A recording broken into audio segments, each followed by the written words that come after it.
Mas, de qualquer maneira, foi uma decisão revertida, né, pelo Foi Poder rapidamente, Judiciário. foi Rapidamente. Ainda bem.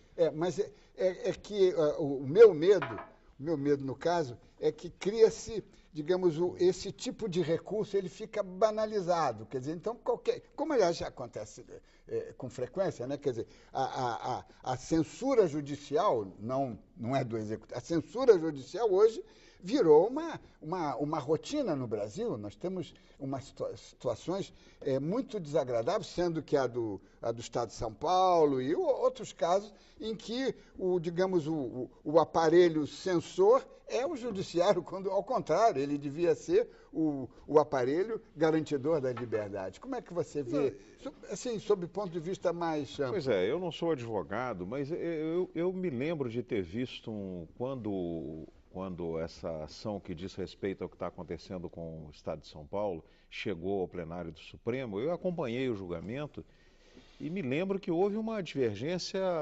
muito aguda, né, no plenário. Me lembro que agora ex-ministro Eros Grau, por exemplo, se indignou com essa história de censura judicial, né? Ele não concordou com isso. Claro. Não, mas ele achava que não havia, né? Que ele achava que, na verdade, era uma decisão judicial que, como qualquer outra, que tinha que ser acatada. Na verdade, eu queria, sem entrar naturalmente no mérito da decisão, lembrar o seguinte, eu acho que, e esse também não é um caso só brasileiro, que os jornalistas, a profissão, a nossa profissão, né, ela tem o que os gregos chamavam de híbris, né? Quer dizer, uma certa arrogância, uma certa... Não gostam de... Nós não... Eu acho que um pouco que está acontecendo também na tal crise da imprensa. No caso brasileiro, me parece que não há um antecedente histórico de uma posição de unanimidade, né, esse desconforto da grande mídia em relação ao governo, uma certa adversidade em relação ao governo, não tem produzido os efeitos que a grande mídia esperava que fossem produzidos. Isso dá, no contato com jornalistas, inclusive com jornalistas novos, pessoas que estão começando na profissão, eu tenho a impressão que está havendo um certo desconforto, um pouco oriundo dessa híbris, de uma certa arrogância profissional, né? De achar que tem um poder que, na verdade não está acontecendo agora. Eu vejo isso muito em relação a uma das afirmações do presidente da República de que nós somos a opinião pública, né? Tem um colunista do Correio Brasiliense que se indignou porque a opinião pública somos nós. Né? Nós quem? Ele, o jornalista. Né? A opinião pública não é nem o presidente da República, nem o jornalista. É certo? A opinião pública é outra coisa.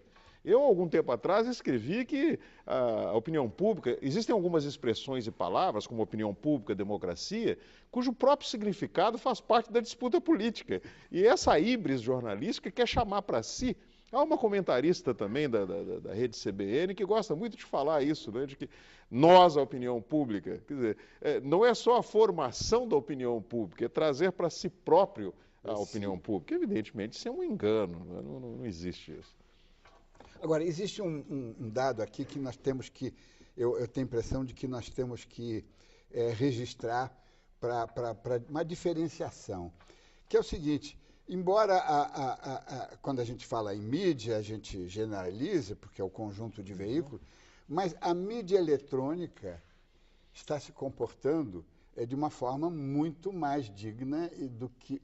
Desculpe, de uma forma muito mais, com mais compostura, do que a mídia impressa. A mídia impressa tem entrado assim num terreno da panfletagem, da editorialização da informação, e a mídia eletrônica, claro que ela está sob controle, ela é uma concessão, ela pode perder essa concessão, mas nós percebemos nitidamente que a mídia eletrônica ficou num outro patamar, e a mídia impressa, que deveria ser aquela que dá o tom, aquela que apela para a racionalização e para a racionalidade, a mídia impressa virou uma coisa exaltada, que não deveria ser, pelo menos, eu não lembro recentemente esse tipo de intensidade, de palavreado, inclusive, da mídia impressa, né? Como é que você vê isso? Não, acho que você tem razão, e isso é um dado animador. Eu tenho uma insistência em ser otimista, às vezes sem fundamentação, mas eu insisto em ser otimista. E esse aspecto com relação à mídia chamada eletrônica, mas principalmente a televisão no Brasil, se nós compararmos a cobertura das eleições de 89, 94, depois 98, 2002, melhorou.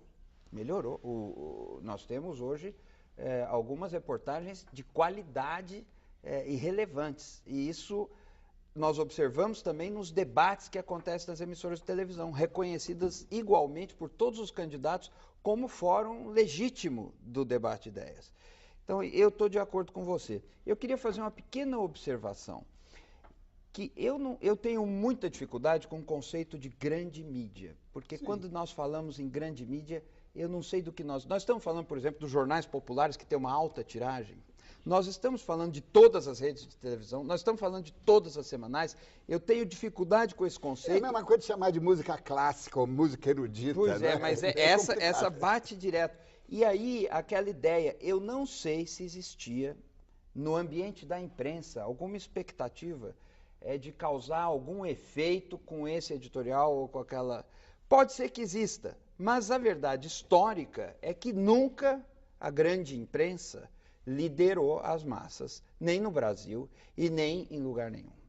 O que acontece, se nós formos olhar no Brasil, em 1974, Quércia é eleito senador em São Paulo contra todas as expectativas de jornalistas e tudo. A campanha das diretas, o Quércia é em 74, a campanha das diretas em 84, acontece a revelia da cobertura de todas as emissoras de televisão que não mostravam a campanha das diretas. Em 1989, Lula quase ganha a eleição, contra também a opinião dos tais formadores de opinião. Não é verdade que os formadores de opinião formassem opinião ou dirigissem. Quem dirige as pessoas são os partidos políticos, os políticos. A instituição da imprensa levanta problemas, a instituição da imprensa dá abertura, melhor ou pior, para um debate plural, às vezes menos plural do que a gente gostaria que fosse, mas é isso, ela levanta problema. Ela não é líder político e nem pretende ser. Tem aqui uma coisa que diz respeito muito ao nosso programa, e que eu acho que no fundo está na raiz de toda essa, vamos chamar de crise, ou crise potencial. É que o debate sobre a imprensa ele tem que ser socializado. Isso. E isso é um ponto que incomoda a pequena imprensa, a média imprensa e a grande imprensa. Elas se igualam nisso. Não é? Como é que você vê isso?